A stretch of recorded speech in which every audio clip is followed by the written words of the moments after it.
माम चयो अव्यभिचारेण भक्ति योगेन सेवते सगुणान समतीत्येतान ब्रह्म भूयाय कल्पते।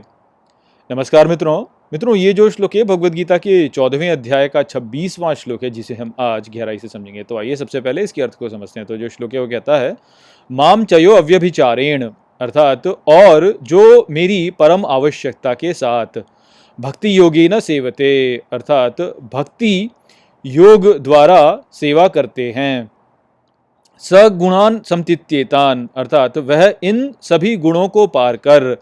ब्रह्म भूयाय कल्पते, अर्थात ब्रह्म हो जाने को प्राप्त करते हैं। तो यहाँ पर इस श्लोक में और इससे अगले श्लोक में श्री कृष्ण भगवद गीता के 14वें अध्याय का समापन करेंगे। तो वह इस अध्याय का समापन करते हुए कहते हैं कि ज्ञानी परम आवश्यकता के साथ भक्ति योग द्वारा मेरी सेवा करते हैं और इस सेवा को करके वह सभी गुणों को पार कर ब्रह्म प्राप्त करने में सक्षम हो जाते हैं। तो प्रायः ये कहा जाता है कि इस जीवन का उद्देश्य ब्रह्म की प्राप्ति ही है, किंतु हम जब प्रकृति के गुणों के प्रभाव में आते हैं तो हम माया के द्वारा भ्रमित हो जाते हैं और हमारे लिए ब्रह्म को समझ पाना कठिन हो जाता है। तो श्री कृष्ण यहाँ पर इन गुणों के प्रभाव को समाप्त करना और ब्रह्म को प्राप्त करने की एक बहुत ही सरल विधि प्रदान कर रहे हैं। वो यहाँ पे कहते हैं कि यदि कोई मेरी सेवा करता है, जीवन में मेरी सेवा को अपना सर्वोच्च प्राथमिकता उसको दे करके, तो वह मेरी भक्ति कर रहा है और इस भक्ति के द्वारा स्वतः ही वह प्रकृति से परे चला जाता है और ब्रह्म को प्राप्त कर लेता है। तो हमें यहाँ पे जो समझना है वो यही है कि यदि कोई व्यक्ति शुद्ध मन के साथ में श्री कृष्ण की सेवा करता है, वह ये सोचता है कि जो भी कुछ मैं यहाँ कर रहा हूँ वह श्री कृष्ण के लिए कर रहा हूँ, यदि वह शुद्ध मन के साथ में ऐसा सोचता है, कोई भी उसके मन में स्वयं की प्राप्ति के लिए कामना करके नहीं कह रहा है, वह शुद्ध मन के साथ श्रद्धा के साथ में वो ये कह रहा है कि मैं जो भी कुछ कर रहा हूँ वह श्री कृष्ण के लिए कर रहा हूँ। और यदि वह जीवन में सभी परिस्थितियों में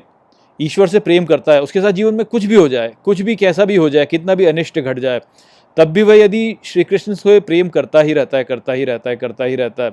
और जीवन में सभी समय वह केवल ईश्वर का ही चिंतन करते रहता है, तो ये जो क्रियाएं हैं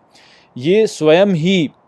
व्यक्ति को प्रकृति के जो गुण हैं उनसे ऊपर उठा लेगी और उसको ब्रह्म के स्तर पर पहुंचा देगी। तो जो भक्ति का मार्ग है, जिसको कि श्री कृष्ण ने बोला कि सबसे सहज सबसे सरल मार्ग है, उसी के विषय में यहाँ पे श्री कृष्ण कह रहे हैं कि जो परम श्रद्धा के साथ में मेरी भक्ति करता है, जो कि सभी कर्मों को मुझे अर्पण कर देता है, जो कि सदा मेरा ही चिंतन करता रहता है, जो कि सभी अवस्थाओं में मुझसे ही प्रेम करता है। तो सभी कर्मों को श्री कृष्ण के लिए करना अर्थात कर्मयोग, सभी परिस्थिति में श्री कृष्ण से प्रेम करना अर्थात भक्ति योग, सभी समय ईश्वर का चिंतन करना अर्थात ज्ञान योग।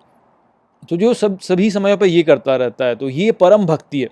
तो इस प्रकार से परम भक्ति के द्वारा जब व्यक्ति अपने जीवन में आचरण करता है तो प्रकृति के गुणों से स्वतः ही वह परे चला जाएगा, प्रकृति के गुणों का प्रभाव स्वयं ही उसके ऊपर क्षीण होता चला जाएगा। और जब प्रकृति के गुणों का प्रभाव क्षीण हो जाएगा तो उसमें वह सक्षमता आ जाएगी कि वह ब्रह्म को समझ सके, और जब उसने ब्रह्म को समझ लिया तो वह ब्रह्म को प्राप्त भी कर लेगा। तो यही संदेश यहाँ पे श्री कृष्ण का था। आशा करता हूँ कि मैंने इस श्लोक को आपको अच्छे से समझा दिया होगा। चलिए इसी के साथ इस वीडियो को यहीं पे समाप्त करते हैं। नमस्ते।